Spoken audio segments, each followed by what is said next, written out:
Soul Calibur 5, the Soul Calibur game that has Ezio from Assassin's Creed, will be delisted from all platforms today, meaning that unless you have the disc version, you won't be able to play the game anymore. The announcement comes to us from the Soul Calibur Twitter, who hasn't given a reason for the delistment, though given the fact that Soul Calibur 4 also isn't available, it's probably just because time was up on the license. But anyway, welcome to NecroNews, the show where we recap the hottest gaming news from the past week. Don't forget to sub to us to keep up to date. Also, Soul Calibur 5 was the one with a whole bunch of weird new characters and the JoJo character, who was also a wolfman and howled a lot. Xbox had a lot of news last week, especially from the Xbox Showcase, but we'll talk about that later. But if you want to skip to the showcase, look around here. Anyway, this latest story revolves around the Actiblizz Microsoft merger deal. The FTC has been looking to sue, or block, the two companies from merging, and on June 12th filed for the temporary restraining order, likely out of concern that Microsoft would try to complete the deal despite UK regulators ruling against it. And well, they got it. The restraining order will prevent the acquisition from taking place, at least until all the legal troubles surrounding the merger have been ironed out. If the deal does proceed, then Microsoft will finally obtain Activision Blizzard and forever tarnish Microsoft's name unless they fire Bobby Kotick. But that last part's just our opinion. Well, as we were recording the news, it came out that if federal courts grant the FTC's request for a preliminary injunction, Microsoft might just abandon the whole deal. We're not exactly sure what that could entail for Activision, but let us know your predictions about the merger in the comments down below. Actually, speaking of Blizzard, their cash cow, Overwatch 2, has released their PvE campaign mode, that thing that they based their entire need for an Overwatch 2 on, as separate DLC. For anyone who forgot, Blizzard made a previous announcement saying they were actually going to cancel the story mode for Overwatch 2, but now you can buy the PvE campaign for $15. In addition to the $15 campaign mode, they also released a $40 version which includes a bunch of useless shit, and, to make matters worse, the wording for the expansion pass heavily indicates that people can be charged for each additional season of PvE content. I just want to point out that Fortnite does this better, and for free. Play Fortnite. Unironically. For our most requested story for the week, Titanfall 3, the highly anticipated game in the Titanfall series, upset a lot of players when news about it slowly died out and news about Apex Legends ramped up. This, of course, led many people to believe that EA had canned the project and were instead wanting Respawn Entertainment to work on Apex Legends instead. Well, for better or worse, that's not what happened. Former Respawn dev Mohamed Alavi, I hope I pronounced that right. This is Mohamed Alavi. Did an interview with Network where they spoke about Titanfall 3 development and how it wasn't EA that pulled the plug, but Respawn themselves. Development shifted to Apex Legends about a year into development of Titanfall 3, and without EA even knowing that there was a shift. Funnily enough, EA was pissed off because they really wanted Titanfall 3, as Titanfall 2 was a huge success. Apex Legends also seemed to make higher-ups skeptical as they weren't sure it would even be good. So, now that you know it wasn't EA that did this, how does that make you feel? Let us know in the comments. GTA Online, a game that is less of a game and more of an interactive chat room, fight me, is an utter disgrace. Before we get into the story though, I just want to remind everyone that they were going to have a fully player-driven stock market in GTA Online, and they removed it because they realized people would just buy microtransactions. I hate it here. Anyway, Rockstar announced recently that they would remove some cars from the game's in-universe shop.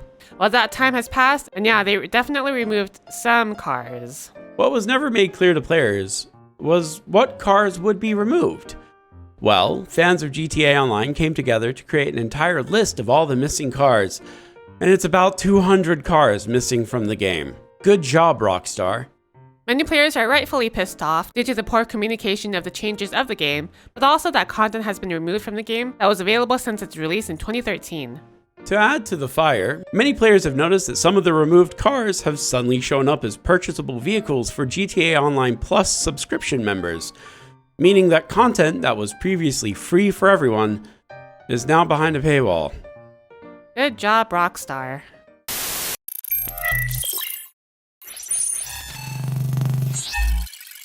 We have a lot to go over, so if there's anything here that's useful to you, make sure you give the video a thumbs up and subscribe to us because boy, burnout is real. Also, a big shout out to everyone in our Discord for helping us with N3, because without you guys, we definitely would not have been able to do this. I would have hated being a game journalist last June. Christ. Okay, let's start with Xbox, which we didn't get to stream because time zones suck, but it was one of the best shows of E3. If not the winner. Again. They revealed a lot of great games and gave us a few surprises. We're not going to have time to go over everything, but some of the highlights were South of Midnight, which looks like a mythic hunting game set in Louisiana. Which, why is this the first one? It's such a cool concept, and it's something I've wanted for a really long time.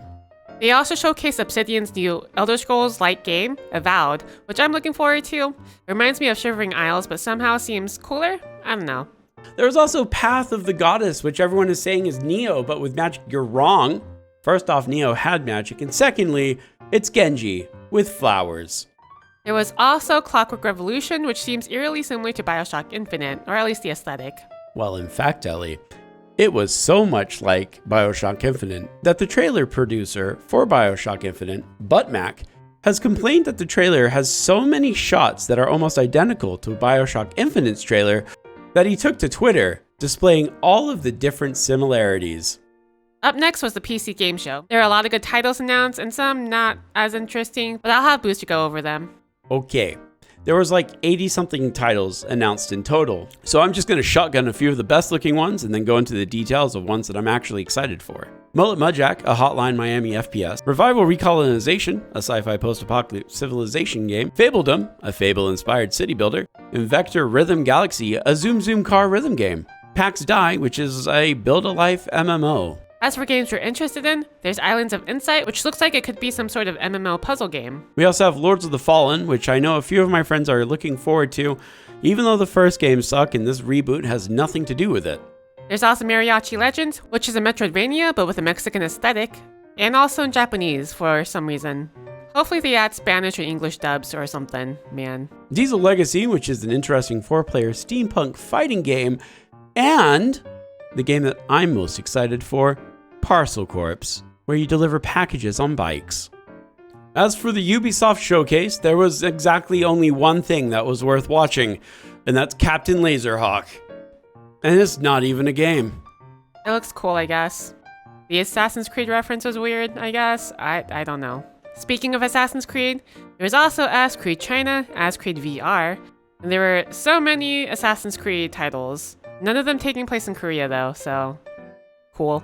Moving on to Capcom, nothing new was really shown. There was a lot of gameplay shown on Path of the Goddess and the Ghost Trick remake, which looks absolutely outstanding. There was also more news on Exoprimal, and that there will also be an Ace Attorney Apollo Justice trilogy, which will feature Apollo Justice, duh, Phoenix Wright Dual Destinies, and Spirit of Justice. None of which I've played yet. There was also the Wholesome Direct, which we aren't going to cover just because look at all these games shown. There are so many of them. But I guess if you like comfy cozy games, this is the Direct for you. And that's it. We're fucking done. Fuck N3. Fuck endless E3. Next year we're only gonna do like the big ones because we're still a bit burnt out, so not sure if we're gonna be streaming again next week, but we'll see. And here are the games coming out this week. There's a lot of heavy hitters with Alien Dark Descent, Crash Team Rumble, and Final Fantasy 16. This is normally the segment where we post our streaming schedule. Again, we're not sure if we're going to stream or not, but if we do, we'll post the schedule up on the YouTube Communities tab and on Twitter and Discord. And that about wraps us up for this week. Let us know your thoughts on this week's story. What about GTA Online? What about all of the crap that Microsoft's been up to? Let us know. We love to hear your thoughts. I'd also like to say again, thank you so much for your support. It really does help us out and it means a lot to us, so thank you.